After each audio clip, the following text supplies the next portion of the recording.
संभाजी ब्रिगेडचे प्रवीण गायकवाड यांना शाई फेक करत मारहाण करण्याची घटना अक्कलकोटमध्ये घडली आहे। या प्रकरणी शिवधर्म फाउंडेशनचे संस्थापक दीपक काटे व त्यांच्या कार्यकर्त्यांनी हल्ला केल्याची माहिती समोर आली आहे।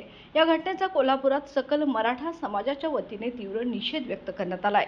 उपाध्यक्ष वसंतराव मुळीक यांच्या नेतृत्वाखाली छत्रपती शिवाजी महाराज चौकात आंदोलन करण्यात आले। यावेळी मुळीक यांनी हल्लेखोरांनी छत्रपती शिवाजी महाराजांविषयी बेगडी प्रेम दाखवले आहे, आता त्यांना ठोक्याला ठोका दिला जाईल असा इशारा दिलाय। संभाजी ब्रिगेडचे प्रदेशाध्यक्ष व मराठा समाजाचं वैचारिक नेतृत्व व ज्यांनी युवकांच्यासाठी अगदी प्रचंड असं काम केलेलं आहे, असे आमचे प्रवीणदादा गायकवाड यांच्यावर जो हल्ला केलेला आहे त्या हल्ल्याला या ठिकाणी मी निषेध करायला जमलेलो नाही, तर ठोक्याला ठोका आणि त्यांचा कशा पद्धतीनं बंदोबस्त करायचा म्हणून मराठा समाजासह कोल्हापुरातील विविध जाती धर्मीचे लोक जे शाहू विचाराने प्रेरित झालेले आहेत ही या ठिकाणी आम्ही एकत्र जमलेलो आहोत। या ठिकाणी मी आपल्याला सांगू इच्छितो की ज्या वेळेला कोश्यारी असेल, सोलापूरकर असेल, त्याचबरोबर कोरटकर असेल यांनी ज्यावेळेला छत्रपती शिवाजी महाराजांची बदनामी केली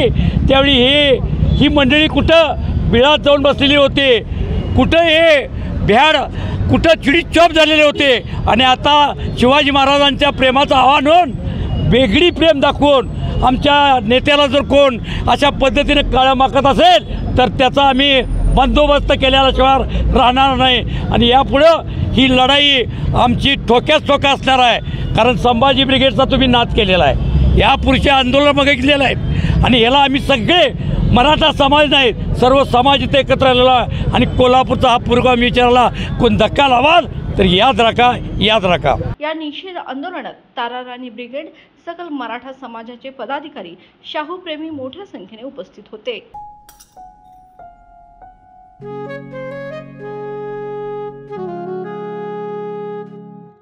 बाबा, आज येताना बासुंदी घेऊन या ना।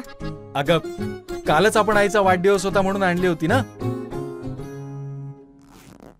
ऐकलं, गोकुळची बासुंदी पुन्हा खावीशी वाटतेय। खरं सांगू, मलाही खावीशी वाटतेय। पुन्हा पुन्हा खावीशी वाटणारी गोकुळ बासुंदी।